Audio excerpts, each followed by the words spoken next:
Hello à tous! Aujourd'hui, on va faire 5 postures pour l'arrière des jambes. On a envie de les allonger, en même temps, on a envie de garder leur tonicité. Donc, on va essayer de les stretcher de manière active. Donc, le but et le plus important, évidemment, c'est de toujours garder les jambes engagées. Donc, on va essayer de continuellement engager les quadriceps, l'arrière des jambes, les fesses et essayer de garder les pieds flex pour pouvoir vraiment garder cette énergie dans les jambes. On va se retrouver à l'avant du tapis.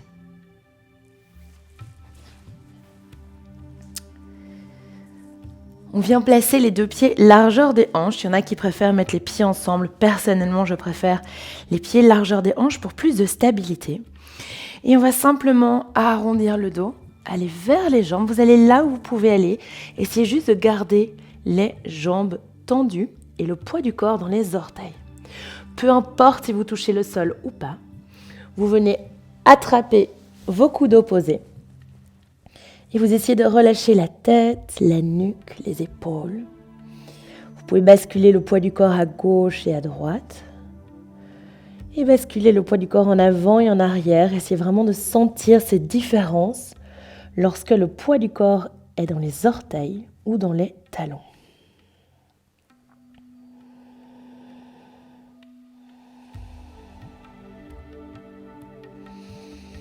Vous pouvez rester ici encore quelques instants si vous en avez besoin. Et sinon, vous pouvez relâcher les mains. On va fléchir les genoux, glisser les mains sur les tibias. Et on va d'abord allonger le dos. Donc, il faut savoir que la chaîne musculaire arrière part du talon jusque dans le bas du dos.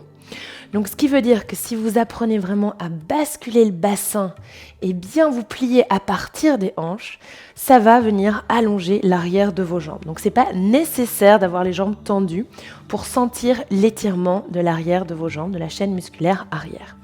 Donc, ici, on vient placer les mains sur les tibias. On lève les hanches légèrement vers le ciel et sentez que vous essayez d'activer les fesses ici. Moi, j'essaie vraiment de repousser le plus possible le tapis avec mon gros orteil et mes talons. Et j'essaie vraiment de lever les fesses vers le ciel. Je sais que ça peut paraître un petit peu bizarre. On vient reglisser les mains sur les tibias. On pousse dans les mains. On tend les bras et on vient serrer les omoplates ensemble. On allonge dans le dos. Et ici, en fonction de la flexibilité de chacun, on peut tendre les jambes ici. On garde les quadriceps engagés. On tire les fesses vers le ciel, vers l'arrière. On serre les omoplates ensemble. Si c'est un petit peu trop difficile ici, vous remontez les mains sur les cuisses ou sur les genoux. On essaye de toujours garder le dos droit. Donc, si vous sentez que votre dos s'arrondit légèrement, relevez un petit peu les mains. Si vous sentez que vous pouvez aller un peu plus loin, vous pouvez déposer les mains sur les chevilles, bout des doigts au sol, main à plat au sol, en fonction de votre flexibilité. Par contre, essayez de relâcher la tête et la nuque et permettez à votre nuque de se mettre dans l'alignement du dos pour ne pas briser votre nuque.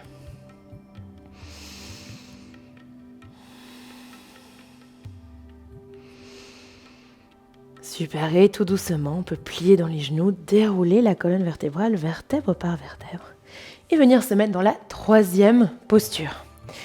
Ici, c'est à la fois une posture, mais en même temps, une espèce de petit exercice pour garder vraiment la tonicité des jambes et continuer quand même à allonger l'arrière des jambes, la chaîne musculaire arrière. Ok, on va venir inspirer, lever les deux bras vers le ciel. Dos bien droit, on pousse les gros orteils dans le tapis, on essaie d'avoir le poids du corps dans les orteils. Et ici, en gardant le poids du corps dans les orteils, on essaie vraiment de basculer ici à partir du bassin. Les bras le long des oreilles. Et on va le plus loin possible. On s'arrête à mi-chemin. On essaie d'avoir le dos le plus droit possible. Poids du corps est dans les orteils. On tire les hanches vers le ciel et vers l'arrière. Et on inspire, on pousse les gros orteils, on se relève. Deux bras vers le ciel. Expirez à nouveau. On bascule à partir du bassin, poids du corps dans les orteils. On sent vraiment l'étirement dans la chaîne musculaire arrière. Inspirez les deux bras vers le ciel. Encore 3 fois. Expirez ici, poids du corps dans les orteils. On engage les quadriceps, on étire les bras. Inspirez, on se relève. Expirez, poids du corps dans les orteils. On essaye de garder vraiment les genoux au-dessus des chevilles. Inspirez, on relève. Une dernière, expirez.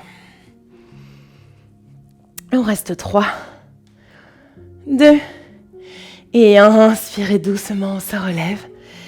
Et expirez, on relâche. On va venir se retrouver sur les mains et sur les genoux pour se mettre dans la posture du demi-Hanuman, qui est en gros le demi-grand écart. On ne va pas du tout faire le grand écart, ne vous inquiétez pas. Hop, jambe droite en avant. On vient tendre dans la jambe droite. Et ici, pour éviter vraiment d'arrondir le dos, on se relève où qu'on soit. Les 2 mains sur la taille. On baisse la hanche droite et on recule légèrement la hanche. Donc le talon recule d'abord. Hop. On garde le pied flex, super engagé. Vraiment, c'est important. On garde l'énergie dans la jambe. On place les 2 mains sur la taille. Et on imagine déjà qu'on veut reculer ce talon droit.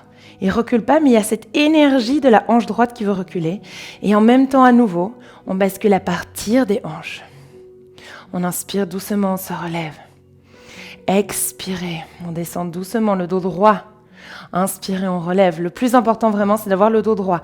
Ça vous permet vraiment de continuer cet allongement de l'arrière de la jambe droite.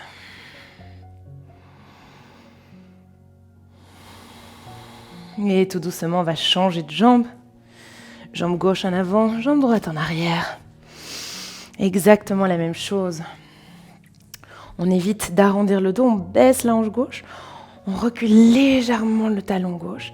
Et puis on garde vraiment cette énergie du talon qui veut reculer. Pied flex, jambes engagées. Les 2 mains sur la taille, on baisse la hanche gauche, on imagine qu'on veut reculer cette hanche. Et hop, doucement, on bascule le haut du corps en avant, le dos droit.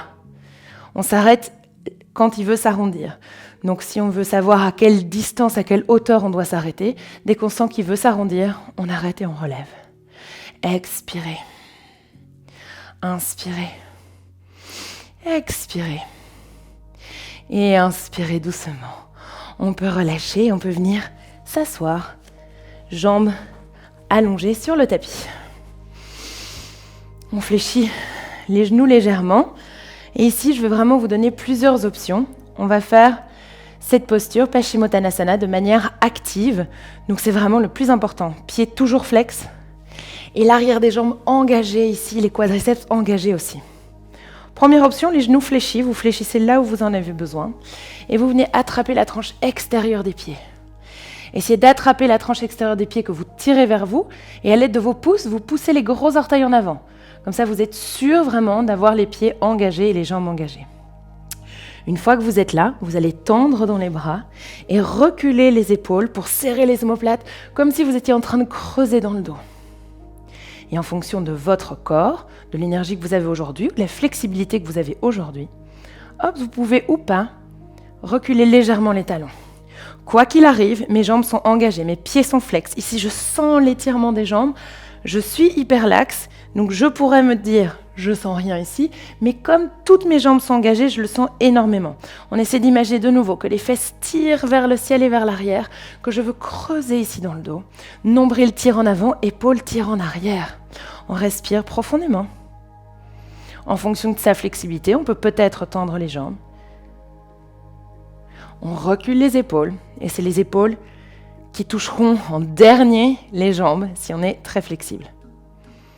On peut venir ici, si on est vraiment super flexible, on peut venir attraper, hop, le poignet derrière les jambes, mais on essaie de garder vraiment le dos le plus droit possible. On engage les quadriceps, les pieds sont flex, on respire profondément, on recule les épaules en arrière, et tout doucement, on relâche. Ouh. On sent que les jambes ont travaillé. Si on veut, on peut essayer de refaire la première posture pour essayer de voir si nos jambes se sont un petit peu détendues ou pas. Donc les 2 pieds largeur des hanches. On arrondit le dos, on attrape les coudes opposés. On garde le poids du corps dans les orteils. Et on sent très probablement, ou peut-être pas en fait, que l'arrière des jambes s'est relâché et détendu. Bon, ici, je sens vraiment qu'il y a une grande différence. À vous de sentir si vous sentez la différence ou pas. Parfois, on le sent après quelques minutes. Parfois, on doit attendre quelques jours, quelques semaines avant de voir la différence. Essayez d'être indulgent et tolérant avec votre corps. Expire et on relâche. On peut dérouler la colonne vertébrale vertèbre par vertèbre jusqu'en haut. On inspire par le nez, on expire par la bouche.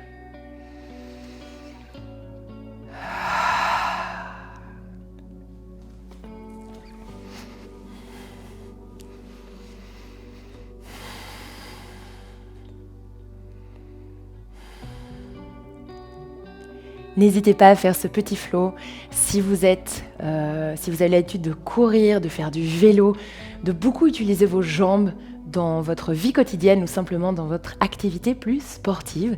Si vous sentez aussi que vous avez simplement besoin d'étirer à l'arrière de vos jambes pour aucune raison apparente, simplement parce que ça vous fait du bien, n'hésitez pas à faire cette vidéo plusieurs fois par semaine et vous verrez une différence et une sensation aussi d'aisance dans votre corps. À bientôt les yogis, merci, namasté.